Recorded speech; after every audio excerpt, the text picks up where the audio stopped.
So I had a lot of questions recently on the Zoom camera. Basically, I copied Trails of Doom's setup. I'll post a link to his video where he talks more about it, where he talks more about how he films.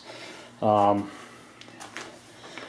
general, for me, real quickly, I'll go over what I use. I use a GoPro Black Edition Hero 3 Plus.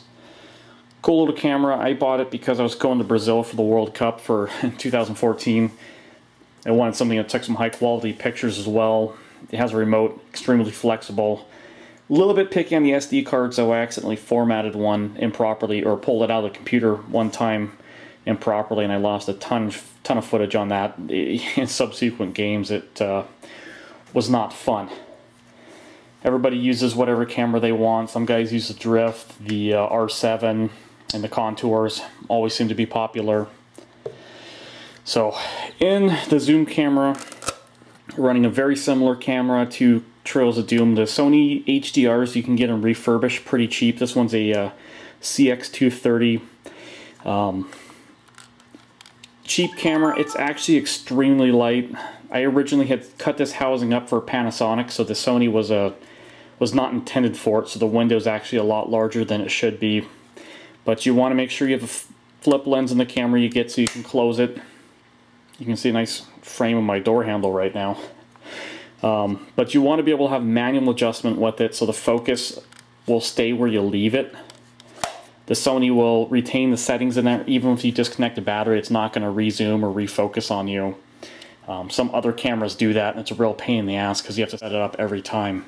So the Sonys work very well for multiple reasons. The camera itself is actually lighter than the housing. When I have it on the marker and using an air tank, it is actually extremely balanced.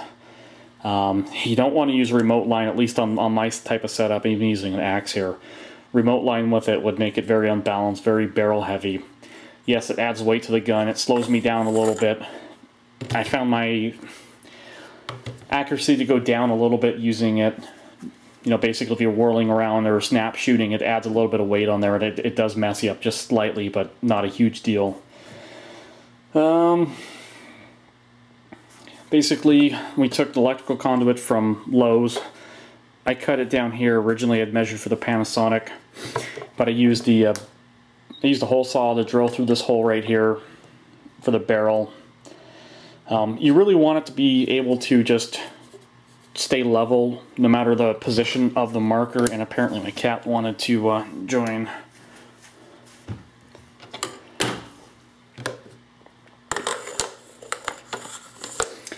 But you want it to be able to stay level depending on the tilt of the marker.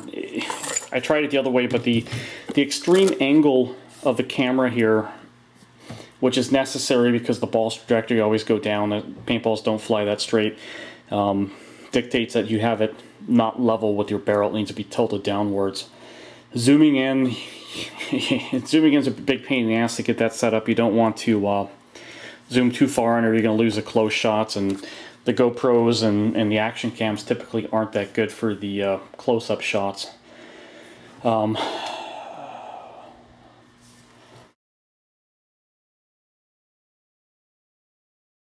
what else? Yeah, so all in the same area of Lowe's or Home Depot. This is the back end of the electrical conduit. This is for like your electrical plugs in the wall outlet. Plastic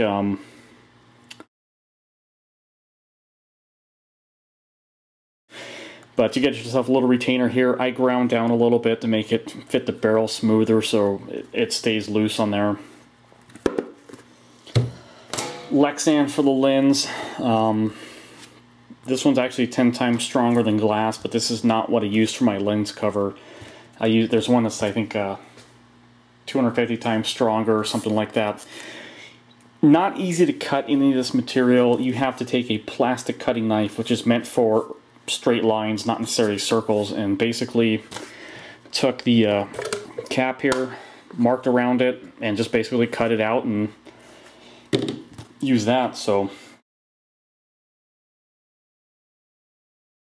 it took a little bit of time, but I think it's worth it. The shots you can get with it are amazing. You can see paint splatter on people at a pretty far distance, which is always fun to watch. And you know, for me, I use a rubber band to actually secure the camera on here. I wrap it around a few times and use the low-tech solution for it. I've never really used my Apex barrel, even though I have one. You know, obviously it would sit nicely in there, and the camera couldn't move forward or backwards too much, which you don't want it sliding around a lot. But the rubber bands were a very cheap and low-tech solution, which works well for me. Other questions, let me know. Be happy to answer them. And again, I'm going to link Trails of Doom setup. He did a much nicer job setting his up. Mine was quick and rushed, and you know, this thing's about done and it's going to get retired soon. I'm going to actually make this one right for the Sony and do a better job than this cheap, crappy little hinge I put on there. So, thanks guys.